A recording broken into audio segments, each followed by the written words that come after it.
Good देखिए evening, Naureen सलाम madam. Everyone. हाँ दादा, मैं स्टार्ट करती हूँ। हाँ जी। Good evening, salam everyone.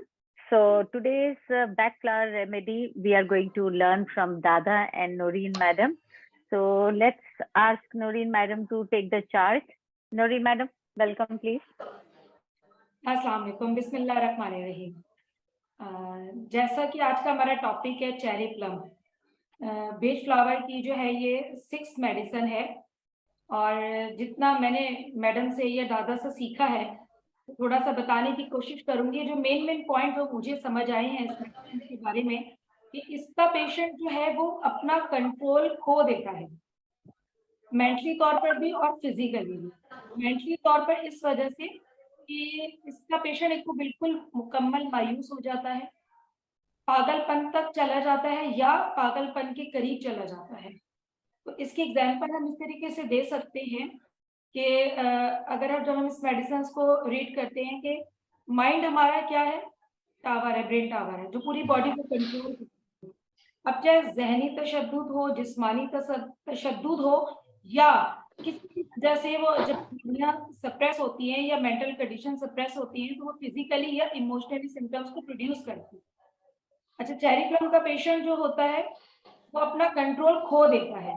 Control किस वे में हम मतलब मैं इसको डिफाइन करूं कि जैसे कि इसका जो पेशेंट होगा, अगर उसको डॉक्टर ने कहा होगा कि आपको डायबिटीज है, आपको शुगर नहीं लेनी है, ठीक है, तो फिर भी इसका पेशेंट क्या करता है, जब उसके सामने कोई स्वीट डिश आ जाए या ऐसी कोई चीज आ जाए तो वो खा लेता है। इसी तरीके से उसका अपने आप पर कंट्रोल नहीं रहता। अगर उसको पता है कि उसके लिए शराब नोशी मुज़र सेहत है या उसको डॉक्टर ने मना किया है, उसको नुकसान हो सकता है, मगर जब वो चीज सामने आता तो अपने आप पर कंट्रोल नहीं कर पाता और उसको इस्तेमाल करना शुरू कर देता है। ठीक है, इसी तरीके से बहुत सारी ऐसी एग्जाम्पल्स हैं, यानी कि वो चीज जो उसके लिए नुकसानदेह भी हो मगर वो जानता बूझता भी उस टाइम उसको समझ नहीं आती, यानी कि उसके जो इम्पल्सिस हैं वो अपने कंट्रोल में नहीं रहता। इसकी एक एग्जाम्पल मैं इस तरीके से भी दे सकती हूँ कि अगर एक अमीर बाप का बेटा है, किसी भी शॉपिंग मॉल में गया और उसको कोई चीज पसंद आई वो उसने उठा ली, जबकि वो पैसों से खरीद सकता था, मगर उस टाइम उसका कंट्रोल इस बात के ऊपर रहा नहीं। ठीक है, तो वो उसने चीज को चोरी कर लिया, ठीक है, क्योंकि उसका कंट्रोल नहीं था। दूसरा क्या है इसके अंदर जो ज्यादा ऐसा लगता है कि जैसे मैंने आपको कहा कुछ इसमें सिम्टम्स आपकी मेंटली प्रोड्यूस होती है, कुछ फिजिकली होती है। फिजिकली की अगर हम देखेंगे तो इसका पेशेंट क्या करता है, चीखता है, चिल्लाता है, चीजों को उठा उठा कर फेंकता है, और मतलब ये कि एब्यूसिव हो जाता है, तशद्दुद की तरफ चला जाता है, इवन के बगैर किसी वजह से अपने बच्चों को मारने लग जाता है। अगर उनकी मिसेस शॉपिंग पर गई हैं तो उससे ये फिक्र हो जाएगी कि वो ज्यादा खर्च कर कर आ जाएंगी, यानी कि अपना कंट्रोल किसी भी सूरत में उसका रहता नहीं, अपने पर काबू नहीं रहता और मुकम्मल मायूस हो जाता। अब ये कंट्रोल जो है हम इसको फिजिकली अगर देखा जाए, अगर कोई पेशेंट होता है ऐसा कि जिसको पेन हो और वो उस पर कंट्रोल ना करे, वो ये कहे कि मुझसे पेन बर्दाश्त नहीं हो रहा, या उसको खारिश हो रही है या उसके सीने में जलन हो रही है, तो ये सारी क्या है कि उसका माइंड का कंट्रोल रहा नहीं, इस वजह से जो बॉडी पे सिम्टम्स आई है वो भी उसकी पीक पर हो गई है। तो इसी तरीके से जब हम कुछ बच्चों में देखते हैं, चेरी प्लम के जो बच्चे होते हैं उसमें भी ऐसे ही होता है कि बगैर सोचे समझे चीज को कर गुजरना। अगर हम इसके दूसरे सिम्टम्स पर जाएं तो बगैर सोचे समझे, यानी कि अगर इसके पेशेंट को किसी ने ये कह दिया कि आप छलांग लगा लो तो वो बगैर सोचे समझे छलांग लगाने पर भी तैयार हो जाता है। तो इसी तरीके से अगर जो बच्चे होते हैं इसमें, बच्चे भी क्या करते हैं, बगैर सोचे समझे कुछ हरकतें करना शुरू कर देते हैं, जैसे चीखना चिल्लाना शुरू कर देते हैं, चीजों को उठा के फेंकना शुरू कर देते हैं, यानी कि गुस्से में आ जाते हैं। तो इस तरह की, यानी कि इसके अंदर हमें क्या मिलता है, एक तो कंट्रोल नहीं रहता, उसको अपने ख्वाहिशात पर नहीं रहता, डिजायर्स पर नहीं रहता, इमोशंस पर नहीं रहता, और अपनी चीजों पर उसको कंट्रोल नहीं रहता, फिर इसका पेशेंट मुकम्मल तौर पर मायूस होता है। तो मेरे ख्याल से मेरी तरफ से तो आज इतना ही है। बहुत खूब, बहुत अच्छा बोले आप, मेरे पास बहुत अच्छा बोले आप। देखिए, आप बताएंगे कितनी मिस्टेक्स कर दी है। नहीं नहीं, मिस्टेक की कोई गुंजाइश ही नहीं है, बहुत अच्छा बोले आप। यस दादा। बहुत अच्छे से समझाया। शायद हमारे ये जो जूम हम कर रहे हैं वहाँ, उसमें आपका ये पहला क्लास था, लेकिन बहुत अच्छा रहा।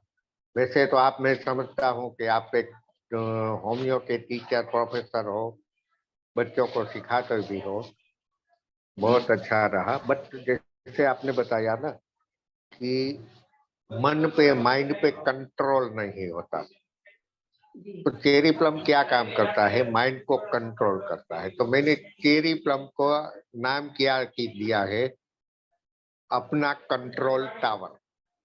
जैसे आप समझते हो ना, एयरपोर्ट में कंट्रोल टावर होता है, वो जो सारे प्लेन होते हैं ना, उनको कंट्रोल करता है। तो अपना माइंड जो है वो अपनी बॉडी का कंट्रोल टावर है, पूरी बॉडी को कंट्रोल करता है। जब माइंड वीक होता है तो क्या होता है, बॉडी पे कंट्रोल चला जाता है। बॉडी पे कंट्रोल चला जाता है तो बाहर जो डिसीज, जो बैक्टीरिया, जो वायरस राह देखे बैठे हैं, वो हम पे अटैक कर देते हैं और हम आहिस्ता आहिस्ता से बीमार पड़ जाते हैं। तब हमें क्या करना है, पेशेंट को चेरी प्लम देना है। चेरी प्लम देने से क्या होता है, पेशेंट का माइंड कंट्रोल होने लगेगा। जैसे माइंड कंट्रोल हो जाएगा, माइंड ऑटोमेटिकली बॉडी को कंट्रोल करता है। बॉडी को कंट्रोल क्या करता है, बॉडी को हुक्म देता है, ये तू क्या कर रहा है, ऐसे मत कर, ये कर, वो कर। बॉडी अपने आप ठीक हो जाता है। ये चेरी प्लम है। चेरी प्लम मतलब चेरी का पेशेंट बोलता है। एक सेकंड दादा, नोरीन मैडम आपके वहां से आवाजें आ रही हैं या दादा आपके वहां से आवाज आ रही है? मैं भी खुद इतनी देर से शायद मेरे माइक तो अनम्यूट है, ये मैं तो अकेली नहीं, हूँ। शायद नहीं, शायद मेरे यहाँ से दो लड़कों की आवाज आ रही है या कोई। हाँ हाँ हाँ हाँ हाँ हाँ हाँ, वो मेरे दोनों बच्चे नीचे कुछ चर्चा ठीक है, कर कोई रहे हैं बात बिजनेस की। ठीक है ठीक है ठीक है दादा, कंटिन्यू। हाँ हाँ, तो सहन शक्ति, सहन करना, ये भी चेरी प्लम है। चेरी प्लम का पेशेंट बोलता है, अब मुझसे सहन नहीं होता, हद हो गई है, अब मैं सहन नहीं कर सकता। ये भी चेरी प्लम है। तो चेरी प्लम सहन नहीं कर सकना, कंट्रोल नहीं करना, स्किन के लिए चेरी प्लम जैसी कोई उम्दा रेमेडी नहीं। No control. जब पेशेंट की बॉडी में ईचिंग स्टार्ट होता है, वो अपने आप को कंट्रोल नहीं कर सकता, खुजालने से खुजालता है, खुजालता जाता है, ब्लड निकल जाने तक खुजालता रहता है। ये भी चेरी प्लम है। और चेरी प्लम, जैसे मैडम ने बताया कि चेरी प्लम क्या है, नो माइंड कंट्रोल। तो समझो कि अगर मुझे ड्रिंक की आदत है और मैंने छोड़ दिया है 2 महीना, 3 महीना, 4 महीना, 5 महीना, 6 महीना हो गया, मैंने एक बूंद भी मुंह में नहीं डाली, बट जैसे मेरे सामने बोतल आती है, मैं फिर से पीना स्टार्ट कर देता हूँ। ये भी चेरी प्लम है कि बोतल देख के अपने माइंड को कंट्रोल नहीं कर सका और ड्रिंक स्टार्ट कर दिया। जैसे मैडम ने बताया, आपने कई टीवी स्टार, मूवी स्टार, ये फिल्मी कलाकार है वगैरह वगैरह, आपने देखा होगा कि बहुत बार स्टोर में से, मॉल में से छोटी या बड़ी चीज चोरी करते हुए पकड़े जाते हैं। क्या होता है, उनके पास पैसों की तो कमी नहीं है, क्यों चोरी करते हैं? चोरी करने से अपने आप को रोक नहीं सकते, नो माइंड कंट्रोल। ये भी चेरी प्लम है। जैसे आप सब जानते हैं, मुझे शुगर है, जैसे मैडम ने बताया कि स्वीट मेरे लिए जहर है, पॉइजन है, बट जैसे मैं स्वीट देखता हूँ, खा लेता हूँ। ये भी चेरी प्लम है। हमारे पास बहुत सारे पेशेंट आते हैं यूटीआई के। इसीलिए हम यूटीआई और डायबिटीज में हमेशा चेरी प्लम डालते हैं। हाँ, यूटीआई के कि भाई इतनी जोर से मुझे पेशाब आती है नहीं कि बाथरूम तक पहुंचते पहुंचते तो मेरे कपड़े खराब हो जाते हैं। एग्जैक्टली। आप वहाँ चेरी प्लम दे सकते हो। हम्म। बट जब गुस्से का आवेग आता है ना, गुस्सा एकदम से बढ़ जाता है, निराशा के साथ जब गुस्सा बढ़ जाता है, तो चेरी पेशेंट सुसाइड की ओर भी जा सकता है। ये बात माइंड में रखना। आपने कभी देखा, बहुत बार देखा होगा, सुना होगा कि कोई व्यक्ति जिसकी बीवी अच्छी है, ब्यूटीफुल है, ग्लैमरस है, फिर भी फिर भी फिर भी अपनी काम वाली बाई के साथ छेड़छाड़ करता है, या तो गली में किसी यंग गर्ल के साथ छेड़छाड़ करता है। क्या करता है? ये भी चेरी प्लम है। कोई माइंड कंट्रोल नहीं। यंग, हाँ, यंग और ब्यूटीफुल देखी, माइंड पे कंट्रोल चला जाता है और छेड़छाड़ कर देता है। ये भी चेरी प्लम है। अब थोड़ा हमारे वो मैडम ने बताया, थोड़ा मैंने बताया, अब आपकी बारी है। ठीक है, थैंक यू दादा, thank you so much. Noreen madam, thank you so much, it was very nice, आपने बहुत अच्छे से समझाया। Let me take another perspective कि जो चेरी प्लम इंडिविजुअल होता है, they experience feeling of fanaticism, madness. अभी हम छोटे में समझ रहे थे माइंड कंट्रोल, लेकिन लेट मी टेल यू, ये सिर्फ और सिर्फ माइंड कंट्रोल नहीं है। They have stages, there are 3-4 stages. So they experience the feeling of fanatism, madness, out of what? क्या चीज की वजह से ये होता है fanatism, madness? Out of obsession of fear. इतना ज्यादा होता है, so much so that the patient is scared of breakdown. उसको मालूम है कि ये होगा, breakdown होगा, या he or she will do something unreasonable, जो कि acceptable नहीं है सोसाइटी से, घर वालों से, उससे भी. So they will do something unreasonable, something disaster also. तो हमको let's understand cherry plum in stages. जब माइल्डर स्टेज होता है चेरी प्लम का, तो the individual in that gentler stage, they try to control their agitated thoughts, right? अपने agitated thoughts की, मतलब इरिटेशन हो रही है, तो वो ये जेंटल स्टेज है, ये फर्स्ट स्टेज होती है. उसको कंट्रोल करने की कोशिश करता है, अपनी इमेजिनेशन को कंट्रोल करने की कोशिश करते हैं, अपने ऑकवर्ड बिहेवियर को कंट्रोल करने की कोशिश करते हैं, या अपने ऑकवर्ड फ्राइटनिंग चीज को, कि हम कभी होते ये इतनी छोटी सी चीज से क्यों डर रहे हैं. होता है ना, कभी कोई छिपकली से डर रहा है, कुछ हो रहा है, तो वेरी ऑकवर्ड सिचुएशन की इतनी छोटी चीज से क्यों डर रहे हैं, और क्यों डर रहे होते हैं, उसको जेंटल स्टेज में कहने की वजह, उससे कंट्रोल करने की क्यों कोशिश करते हैं, to reaffirm their own confidence and self respect, right? ये होती है जेंटलर स्टेज. अब इससे ज्यादा एक दूसरी स्टेज आती है, when patient faces unnecessarily mental condition. वो स्टेज कैसी होती है? स्टेज फ्राइट हो सकती है, शाइनेस हो सकती है, हकलाना हो सकता है, स्टैमरिंग हो सकता है. ये सारी स्टेजेस होती हैं, या इंटरनल एंजाइटी होती है, जो कि वो एक्सप्लेन नहीं कर सकते हैं, राइट? ये मेंटल कंडीशन आ गई. पहली जेंटल स्टेज थी, ये मेंटल कंडीशन आ गई. अब हम थर्ड स्टेज पे जाते हैं. थर्ड स्टेज क्या होता है? When a patient is facing disruptive, कैसे बोलते हैं उसको दादा, डिसरप्टिव को क्या बोलेंगे? Disruptive impulsive. इम्पल्सिस होते हैं ना अपने, कि जिनको हम कंट्रोल नहीं कर पाते हैं. अभी तक थॉट्स की बात हो रही थी, अनबैलेंस हो जाना ना, सॉर्ट ऑफ. मैं इसको अभी और अच्छे से एक्सप्लेन कर लेती हूँ. चलो, अभी तक हम थॉट्स पे बात कर रहे थे, अब ये है कि पेशेंट फेसेस डिसरप्टिव इम्पल्सिस, या ये कैसे थे, दे आर अट्रैक्टेड टू ये बोलते हैं ना, प्रोवोकेटिव या फॉरबिडन कंटेंट्स. फॉर एग्जाम्पल, कोई सोशल मीडिया पे चीज है, ठीक है, बच्चों को कहा जाता है ये मत देखो, ये तुम्हारे लायक नहीं है.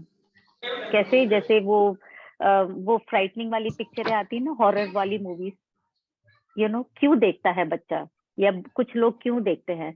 वो इम्पल्सिव होता है, कि वो मजा आता है, that is again a negative चीज. तो वो प्रोवोकेटिव चीजें, या फिर कहीं पे है ना, किसी ने कोई भाषण दे रहा है, रिलीजियस भाषण, आजकल रिलीजन का मतलब तो एकदम बदल ही दिया लोगों ने, ठीक है? वो एकदम फैनेटिज्म हो जाते हैं, एकदम मैडनेस की तरफ जाते हैं. जब हम कोई चीज को लेकर फैनेटिक हो जाते हैं, तब हमारी भाषा में भी फर्क आने लग जाता है. वो डिसरप्टिव इम्पल्स हो जाता है. और वो हम किन लोगों को अट्रैक्ट कर सकते हैं? जो माइंड से ऑलरेडी वीक होते हैं, उन लोगों को इजीली अट्रैक्ट कर सकते हैं आप. तो ये होती है third stage, which is very dangerous stage basically. अब इसको और इंटेंसिफाई करो, इसी स्टेज को इंटेंसिफाई करेंगे, the patient is not only threaten by the thoughts और only the impulsiveness, they are threaten by their own actions. अब आता है एक्शन। अब वो एक्शन कब आता है? When they are not able to control their body impulsiveness, right? Action आने लगेगा, नेगेटिव एक्शन आने लगेगा, क्योंकि अब तो वो भी कंट्रोल नहीं रहा बॉडी पे। और वो कैसे होते हैं? It can be any phobia, कोई भी तरह का फोबिया हो सकता है, या फिजिकल या मेंटल ब्रेकडाउन हो सकता है। और उसके अंदर कैसी टेंडेंसी आती है? या तो आदमी सुसाइड करने की सोच सकता है, या आदमी मारने की सोच सकता है। दोनों कंडीशन हो सकती है, क्योंकि अब उसको थॉट्स के साथ साथ अपने एक्शंस पे भी कंट्रोल नहीं है। इसको इंटेंसिफाई, अब इसको पहचानोगे कैसे? एक बहुत अच्छा तरीका होता है पहचानने का, वेरी, वो बोलते हैं ना, वेरी माइन्यूट तरीका होता है। मेरे को अगर गुस्सा आता है तो मैं बहुत जोर से चिल्लाती हूँ, किसी को गुस्सा आता है तो वो शांत बैठ जाते हैं, हट जाएंगे वहां से। किसी को गुस्सा आता है, बर्तन फेंकते हैं, राइट? ये वो वाली स्टेज है जब इंसान अपनी, बोलते हैं ना, नॉर्मल हद से निकल के आपको एक टक स्टेयर करेगा, वाइड आईज ओपन करके, हाथ कमर पे रख के एक टक स्टेयर करेगा, आप समझ जाओ ये गड़बड़ है। ये एक्सट्रीम चेरी प्लम स्टेज है, because these patient they will stare at you with wide eyes, unlike their own physical condition. इसमें या तो वो सुसाइड कर सकता है, इसमें या तो वो मर्डर कर सकता है, या वो मार सकता है, जो भी है। छोटे में समझाओ, बड़े में समझाओ, दीज आर 4 जेंटल स्टेज से इंटेंसिफाइड स्टेज तक आने का ये एक तरीका होता है। अगर हम उसको बड में ही कंट्रोल कर देते हैं तो वो हम उसके थॉट्स तक कंट्रोल कर सकते हैं, राइट? अगर थॉट्स पे ही कंट्रोल कर दिया तो वो एक्शन में तब्दील नहीं होगा। लेकिन अगर हम एक्शन तक जा रहे हैं, बहुत मुश्किल होती है कंट्रोल करना। तो उसको एक तरीका होता है, हमें कैसे समझ में आएगा कि यार ये कैसे, आप समझ जाओगे। जिसको अगर किसी को मारना है, वो आपकी आंखों में आंखें देखेगा और उसमें खून उबलेगा। वो चेरी प्लम स्टेज है कि भाई मेरे थॉट्स भी थॉट्स छोड़ो, मेरी तो बॉडी भी कंट्रोल में नहीं है, राइट? सो जब हम ये फ्लावर एसेंस देते हैं, the beauty of this flower essence है क्या है? ये रीइंस्टेट करता है बैलेंस, हार्मोनी।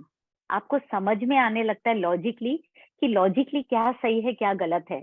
आपकी थॉट्स भी समझ में आने लगते हैं, थॉट्स समझ में पॉजिटिव होने लगेंगे तो आपके बॉडी एक्शंस भी पॉजिटिव होने लगेंगे। और एक वो बोलते हैं ना कि इट इज वेरी हेल्पफुल।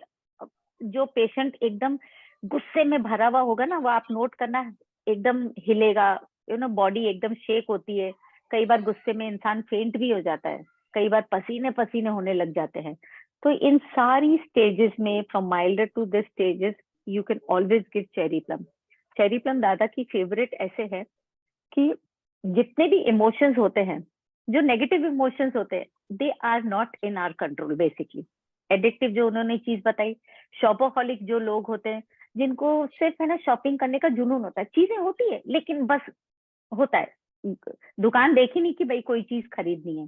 तो आप चेरी प्लम इंडिविजुअल आपकी लाइफ में सब मिलेंगे। हम भी एक तरीके से चेरी प्लम इंडिविजुअल हैं। फर्क इतना है कि सिर्फ थॉट्स तक हैं, कोई एक्शंस में तब्दील हो जाएगा, कोई फैनेटिक के मोड में चला जाएगा, कोई मैडनेस के मोड में भी चला जाएगा। तो शॉपोहॉलिक लोग भी होते हैं, जैसे आपने नोरीन मैडम बताया कि शॉपलिफ्टर्स भी होते हैं, शॉपोहॉलिक भी होते हैं, और बहुत सारे होते हैं। उनका एक खास चीज होती है कि शाउट करेंगे ना तो हिस्टीरिया होने लग जाता है, उनको हिस्टेरिकल होने लग जाते हैं, और हाथ पैर उनके धूजने लग जाएंगे, इतना हिस्टेरिकल हो जाएंगे कि उनको कुछ समझ में नहीं आता है कि वो लोग क्या बोल रहे हैं क्या नहीं बोल रहे हैं। And at higher level they will not want to take any help, उनको किसी की हेल्प नहीं चाहिए, उनको लगता है कि जो है वो ही सही है। वो एक हायर स्टेज है, तब जाके उनके थॉट्स, वो इंडिविजुअल नेगेटिव थॉट्स जो होते हैं, वो नेगेटिव एक्शंस में बदलने लगते हैं, क्योंकि अब उनको लगता है उनके अलावा तो सब बेकार है, वो ही सही है जो भी सही है।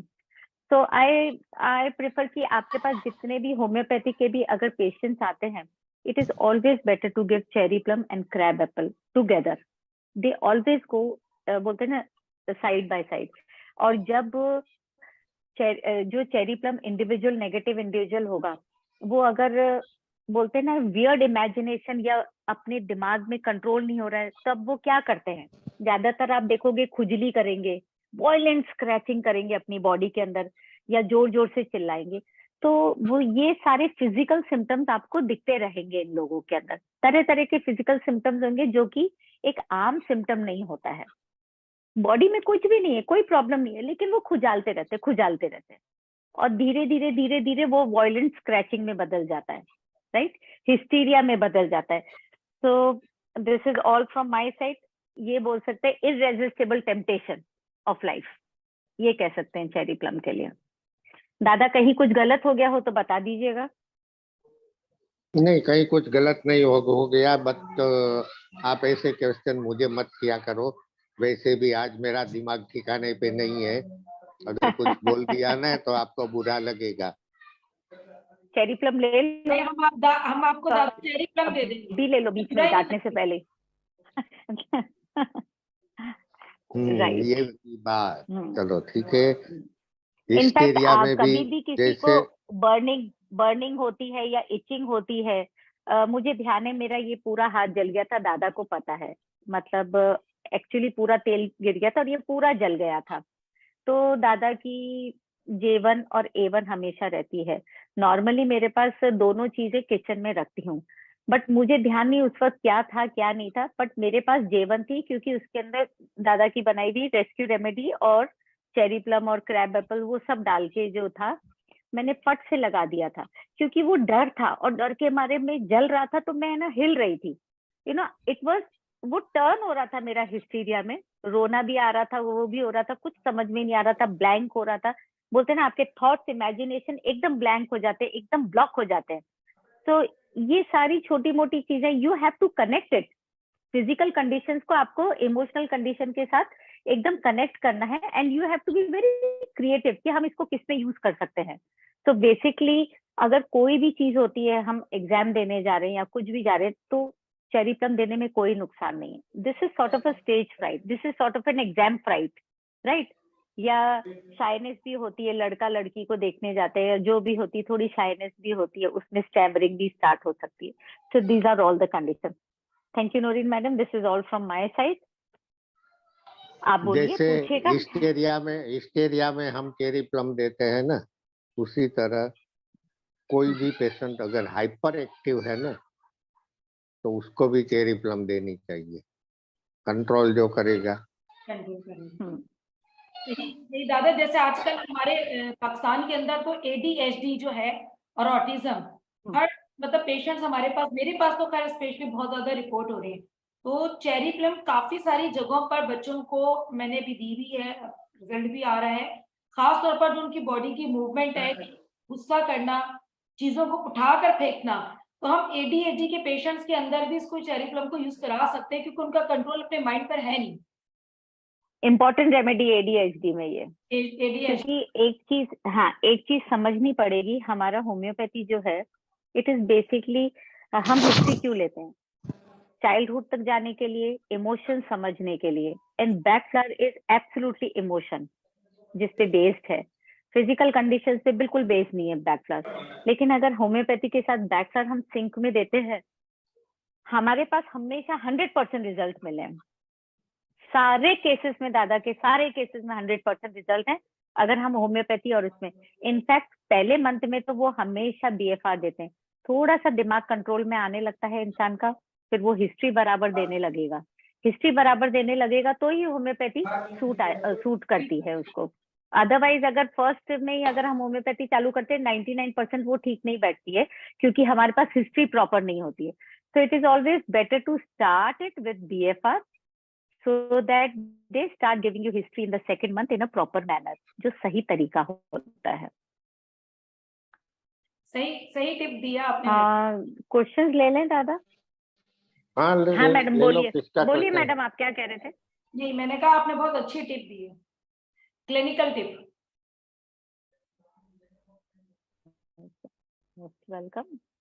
खास तौर पे गुस्सा के हवाले, जमशेद जी आप खुद ही अनम्यूट करके पूछ लीजिएगा, क्योंकि वो जो हिंदी को हम इंग्लिश में लिखते हैं ना, तो थोड़ा डिफिकल्ट होता है समझना, तो आप अनम्यूट करके खुद ही पूछ लीजिएगा।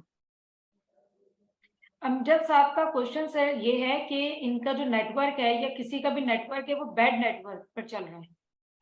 हाँ नहीं, वो तो समझ में आ गया। उसमें तो एक्चुअली हम लोग कुछ नहीं कर सकते अगर नेटवर्क पुअर हो जाए तो, दैट्स। बट हाँ, आप नौरीन मैडम उनके साथ शेयर कर लीजिएगा वीडियो। नहीं, आप रिकॉर्डिंग। हमारे हमारे ये जो पाकिस्तान के ग्रुप के एडमिन है ना, राणा सर, बहुत अच्छे इंसान है। आप चिंता मत करो, आपको वीडियो हाँ मिल जाएगी।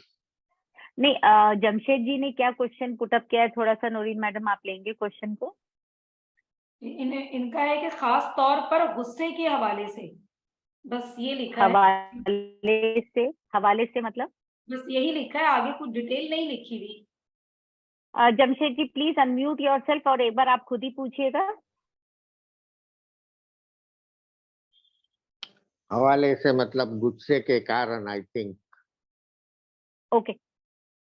हाँ, ऑफकोर्स गुस्सा ही एक ऐसी चीज होती है जो हमारे कंट्रोल में नहीं होती, तो चेरी प्लम तो फिट जाती है ऑफकोर्स विद। हाँ जी पूछिए।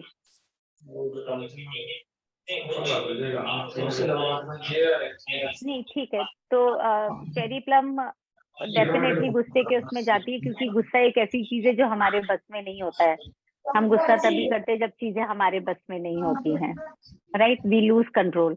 तो दे सकते हैं, नो प्रॉब्लम। डॉक्टर अलमास, आपने अपने आपको अनम्यूट किया है, तो आप अपने अच्छा, question. It was not a question, it was a comment. नहीं नहीं, it was a comment, it was not a question, right? फिर भी अगर आई किसी गेस। को क्वेश्चन करना है तो वो अपने आप को अनम्यूट कर सकता है और पूछ सकता है। ये हमारे पास है। डॉक्टर नूरी, अस्सलाम वालेकुम। सिग्नल बहुत पुअर है जिस। वालेकुम अस्सलाम। डॉक्टर नूरी, एक्चुअली सिग्नल बहुत पुअर है, इस वजह से मेरी आवाज नहीं आ रही थी। मैं कह रही थी, जो बच्चे एक्सट्रीम पे गुस्सा करने चले जाए, चाहे उनके सामने अपने रिलेटिव्स हो, पेरेंट्स हो, तो ऐसी सूरत में उनको चेरी प्लम दी जा सकती है, और उसकी रिपीट कितनी डोज होनी चाहिए, क्योंकि बाज बच्चे ये नहीं देखते कि पेरेंट्स से बात कर रहे हैं, वो कोई भी चीज उनके पाँव पे फेंक देंगे गुस्से में आके। तो डिपेंड करता है मेरा मैम कहने कितने का साल मतलब है के कि बच्चे जब हैं, हम कितने साल का बच्चा है? डॉक्टर रितु, जब उन्हें मोबाइल एडिक्शन हो जाए और मोबाइल से उन्हें रोका जाए, स्टडी की तरफ लाया जाए कि आप स्टडी ओहो। को कंटिन्यू करो और मोबाइल को, तो ऐसी सूरत में बच्चे कहते हैं कि नहीं, हमें गेम से में इंटरेस्ट है, हम गेम खेलना चाहते हैं, आप हमें रोकते हैं, हमें ज्यादा पता है आपसे। तो वो, अगर उनसे कहा जाए, उनकी कंप्लेंट्स टीचर से आए, तो टीचर्स भी कहें कि भाई इन्हें स्टडी की तरफ लाए, आपके बच्चे स्टडी की तरफ नहीं इंटरेस्ट ले रहे। ऐसी सूरत में जब बच्चों से बात की जाए तो बच्चे एक्सट्रीम पे चले जाते हैं, वो या तो छोटे बहन भाइयों को मारना शुरू कर देते हैं या घर की चीजें नहीं, गिराने दैट इज शुरू कर ओके। देते हैं। हाँ ऐसी वो सूरत में चेरी प्लम तो दे सकते हैं, लेकिन उनको उसके साथ साथ आपको एडिक्शन का भी कॉम्बिनेशन देना पड़ेगा। It is just not cherry plum, addiction का भी कॉम्बिनेशन देना पड़ेगा, because they are addicted to phone. जरूरी नहीं है सब स्मोक से एडिक्शन हो या पीने का एडिक्शन हो, mobile itself is an addiction. तो चेरी प्लम अकेले से नहीं, पर हाँ एडिक्शन का कॉम्बिनेशन आपको देना पड़ेगा। आजकल के जमाने में एडिक्शन नशे से भी ज्यादा नशा है मोबाइल का। बिल्कुल। जब तक मेरे हाथ में भी रात को मोबाइल होता है, जब तक हाथों में से मोबाइल गिर नहीं जाता मैं सोता नहीं हूँ।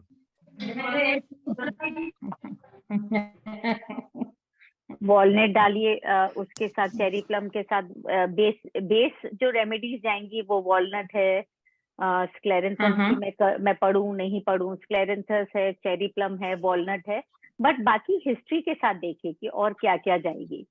ठीक है, ये बेस रेमेडीज है। चेस्टनट बर्ड और हॉली भी बहुत काम करती है। वो डिपेंड करता है, मैंने यही चीज आपको बोली ना, ये 3 बेस रेमेडीज हैं। उसके बाद आप पेशेंट से बात करिए तो पता चलेगा कि और क्या रेमेडीज आएंगी।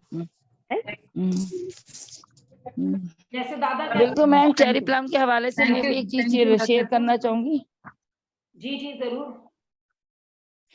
वो ना मेरे पास जब पेशेंट्स अब आते हैं ना, इसके जो ये पेपर खाने वाले बच्चे, ये मिट्टी खाने वाले बच्चे, नेल्स बाइटिंग वाले बच्चे, तो बाकी तो जो उनकी साइकोलॉजी मतलब जो होती है बैच बना देती रूटीन के लिए, एक मैं ना ड्रॉपर बना के देती हूँ 5 ml का बच्चों के हैंड में, जिसमें चेरी प्लम और वॉलनट डालती हूँ। और वो उनको कहती हूँ बेटा जब आपका दिल करे ना कि नील बाइटिंग करनी है या आपने वो खाने मिट्टी खाने का दिल करे, उस टाइम पे ना आपने ये ड्रॉप्स मुंह में डाल लेने हैं।